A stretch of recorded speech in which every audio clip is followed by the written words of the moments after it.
제20장.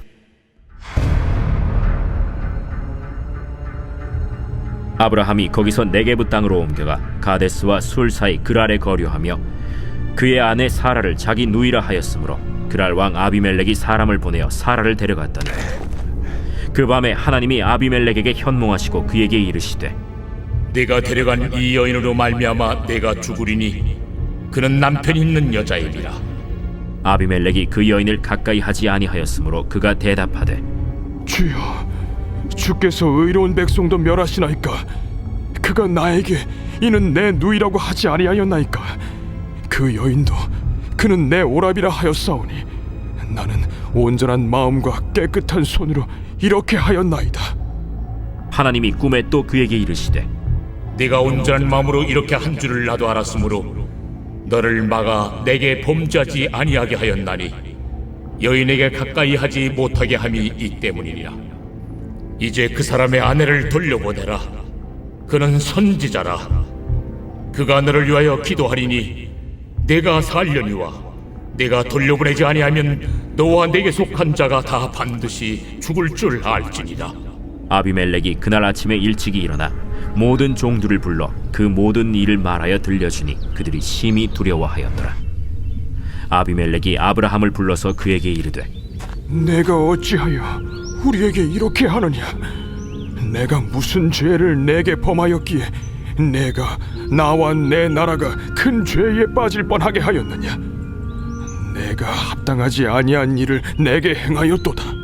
아비멜렉이 또 아브라함에게 이르되 내가 무슨 뜻으로 이렇게 하였느냐?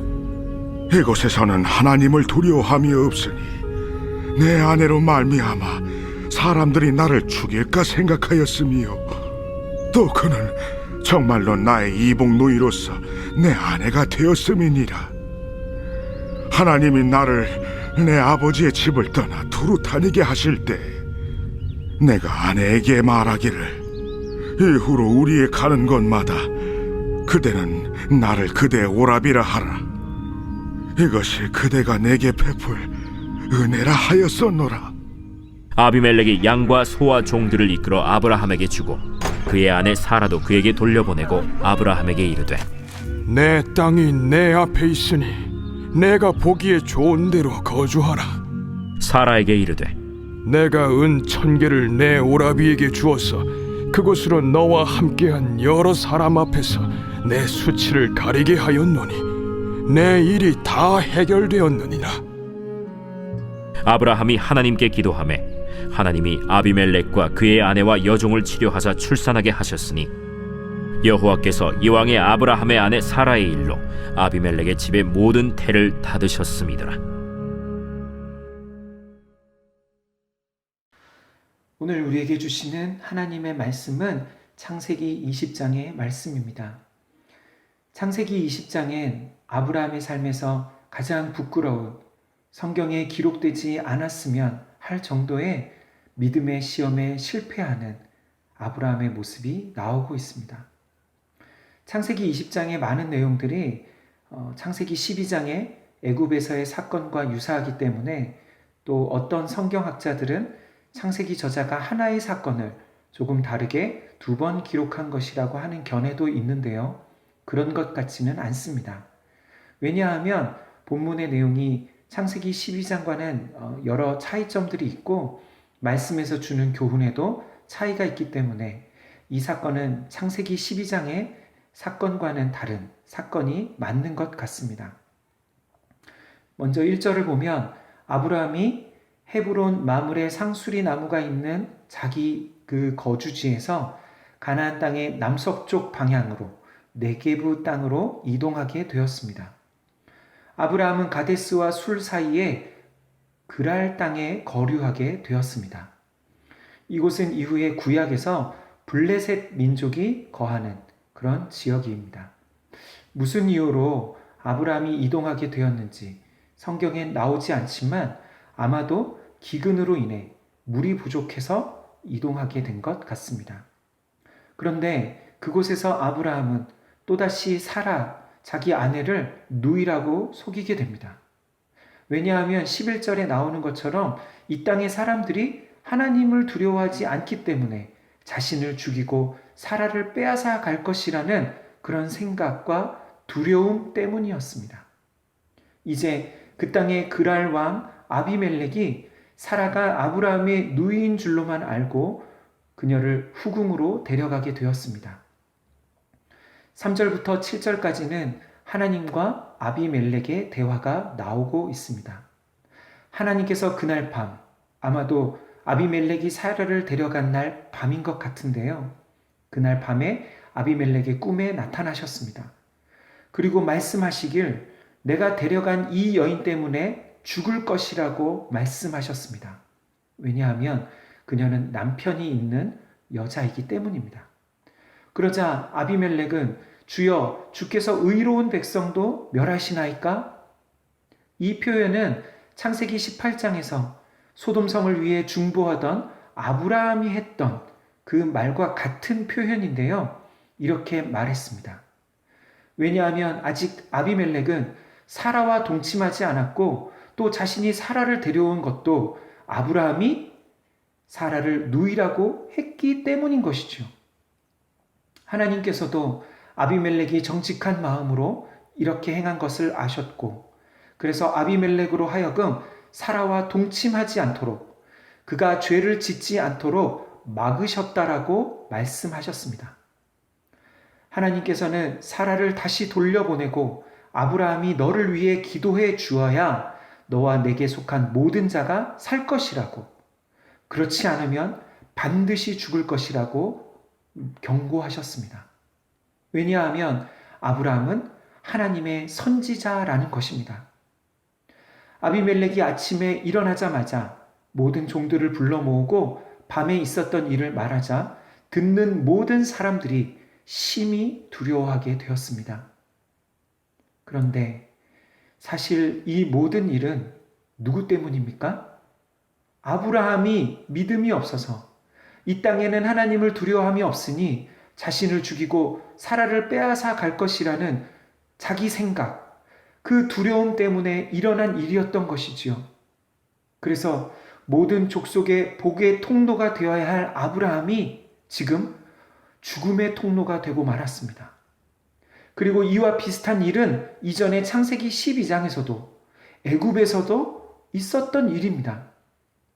그때 아브라함은 이제 막 하나님을 따르기 시작한 그의 믿음이 적었던 그런 시기였을지 모르지만 지금 아브라함은 그의 나이 이제 99세, 그의 나이가 75세 때 하나님의 부르심을 따라 25년 동안이나 신앙생활하면서 하나님과 동행하고 많은 기적과 은혜를 체험한 사람인 것입니다. 뿐만 아니라 창세기 18장에서는 사람으로 오신 하나님을 만났고 이제 조금 있으면 약속의 자손이 태어날 것이라는 말씀도 들었습니다. 그런데도 그는 또다시 실패하고 말았습니다. 그것도 똑같은 실패를 2번이나 반복하고 있습니다. 왜요? 그것은 자기 목숨에 대한 두려움, 다시 말해 하나님이 자신을 지켜주시리라는 그 믿음이 부족했기 때문입니다. 이후에 9절부터 13절에는 아비멜렉과 아브라함의 대화가 나오고 있습니다. 아비멜렉은 아브라함에게 도대체 왜 이런 거짓말을 했느냐고, 자신과 자신의 백성들이 아브라함에게 무슨 잘못을 했길래 이런 큰 위험에 자신들을 빠뜨렸는지 물었습니다. 아비멜렉은 애굽의 바로 왕과는 달리 자기 목숨만이 아니라 백성들을 생각하는 선한 왕으로 보입니다. 그리고 자신이 아브라함에게 무슨 죄를 범하였는지, 나와 내 나라가 큰 죄에 빠질 뻔했다고 말할 정도로 죄에 민감하고 경건한 사람인 것처럼 보입니다. 이것은 마치 믿음의 사람 아브라함과 세상에 믿지 않는 아비멜렉의 모습이 뒤바뀐 것 같습니다. 아비멜렉의 이 추궁에 대하여 11절부터 13절에서는 아브라함의 대답이 나옵니다. 그런데 여기서 아브라함의 모습은 자기 목숨만 생각하는, 자기 책임은 회피하고 자기 행동을 합리화하는 너무나 궁색하고 비겁한 변명을 하는 그런 모습으로 나오고 있습니다. 자기 목숨 건지려고 아내를 누이라 거짓말하는 아브라함. 그에 반해 자신만이 아니라 자기 백성을 생각하는 정직한 아비멜렉. 누가 더 정직하고 의로운 사람입니까? 사랑하는 성도 여러분, 아브라함의 이 모습은 마치 오늘날 믿는 자들도 믿음으로 제대로 살지 못할 때 얼마나 세상에 큰 해를 끼치게 되는지를 보여주는 것 같습니다.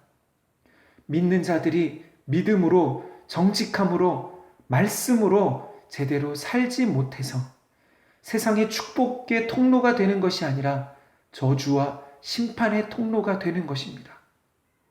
교회가 교회답지 못하고 세상을 닮아갈 때, 그때 세상 사람들에게 교회가 큰 고통과 해를 끼치게 되는 것이지요. 창세기 20장에서 아브라함의 모습은 이전에 그의 믿음의 모습, 그가 용기 있었던, 하나님을 신뢰했던 그런 믿음의 사람으로의 모습은 전혀 보이지가 않습니다. 자기 살겠다고 다른 사람들을 큰 위험에 빠뜨리고 아내를 누이라 속여서 곧 있으면 약속의 자손이 태어나야 하는데 그 하나님의 약속마저 위태롭게 만들었습니다. 사라는 도대체 이런 남편을 어떻게 믿고 살 수 있을까요? 하나님은 세상 사람보다도 못한 이런 형편없는 아브라함을 통해 어떻게 그분의 뜻을 이루실 수가 있을까요? 그럼에도 불구하고 하나님은 또다시 아브라함을 도와주시고 그의 모든 것을 회복시켜 주십니다. 그리고 더 이해할 수 없는 것은 이런 아브라함이 아비멜렉을 위해 기도하게 하십니다. 더더구나 어떻게 이런 형편없는 모습의 아브라함을 선지자라고 그렇게 부르시고 있을까요? 사랑하는 성도 여러분, 오늘 말씀은 무엇보다 은혜가 무엇인지를 너무나 분명하게 보여주는 말씀인 것 같습니다. 지금 아브라함을 대하시는 하나님의 모습은 은혜가 아니면 설명할 길이 없습니다. 사랑하는 성도 여러분, 하나님은 마치 폐품 공장 사장님 같습니다. 사람들이 내버린 쓸모없는 그런 실패한 인생들을, 도무지 가망 없는 그런 인생들을 다시 하나님 나라를 위해 변화시키셔서 위대하게 다시 사용하시는 그런 분이신 것 같습니다. 하나님이 우리를 그분의 백성으로 부르시고 그분의 자녀 삼아 주신 것은 우리가 세상 사람들보다 더 경건하고 의로워서가 아닙니다. 오히려 세상 사람들 가운데 더 정직하고 더 윤리적으로 사는 사람들도 많습니다. 우리가 세상 사람들을 위해 중보하고 그들을 축복할 수 있는 이유는 우리가 그들보다 더 나아서가 아닙니다. 우리 자신 안에는 아무런 이유가 없지만 하나님께서 우리를 예수 그리스도의 십자가로 의롭다 하시고 그분의 나라를 위해 사용해 주시는 것이지요.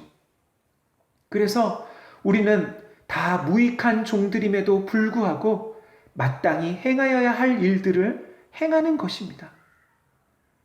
마지막으로 이 일을 통해 아브라함은 무엇을 깨닫게 되었을까요? 아브라함의 기도로 아비멜렉이 병에서 낫고 그의 아내와 모든 여종들의 태를 열어 출산하게 되었습니다. 무엇보다 이 사건을 통해 아브라함은 하나님이 생명을 주관하시는 분이라는 것을 깨닫게 되었을 것입니다. 그러니까 생명은 누구에게 달려 있습니까? 이 세상에 어떤 힘 있는 권력자나 돈 있는 사람들이 아니라, 힘 있는 사람들이 아니라 하나님께 달려 있다는 것을 알게 된 것입니다. 이것을 믿을 때에 더 이상 사람을, 세상을 두려워하지 않을 수 있는 것이지요. 아비멜렉의 집에 태를 열어주신 하나님은 죽은 것 같은 사라의 몸에서도 생명을 주실 수 있는 것입니다. 사랑하는 성도 여러분, 우리는 무엇을 두려워하며 살고 있습니까? 우리는 무엇 때문에 어떤 때에 하나님을 신뢰하는 것보다 내 생각, 내 방법이 더 앞서게 됩니까? 아브라함에게는 자기 목숨, 생명을 잃는 것이 그가 하나님을 신뢰하는 것보다 더 그의 마음을 지배하는 것이었습니다. 마치 그것이 우상과 같았습니다. 사랑하는 성도 여러분, 우리의 신앙생활은 처음부터 끝까지 하나님의 은혜로만 가능한 것입니다. 이번 한 주 추석 연휴 동안 또 이 코로나 긴 시기 동안에도 하나님의 은혜만 더욱 구하는 모든 하나님의 백성들, 믿음의 사람들 되시기를 간절히 소망합니다. 하나님 아버지, 우리는 끊임없이 우리 자신의 힘과 지혜로 성공과 행복을 얻으려고, 우리 자신의 안전을 얻으려고 하지만 그럴 때마다 실패하고 무능력한 우리의 모습을 보게 됩니다. 주님, 그럴지라도 다시 예수 그리스도의 십자가의 은혜로 우리를 긍휼히 여겨주시고 실패한 우리 인생과 무너진 우리 가정, 한국 교회를 다시 회복시켜 주셔서 주님의 이름을 높이고 하나님 나라를 위하여 사용하여 주옵소서. 예수님의 이름으로 기도하옵나이다. 아멘.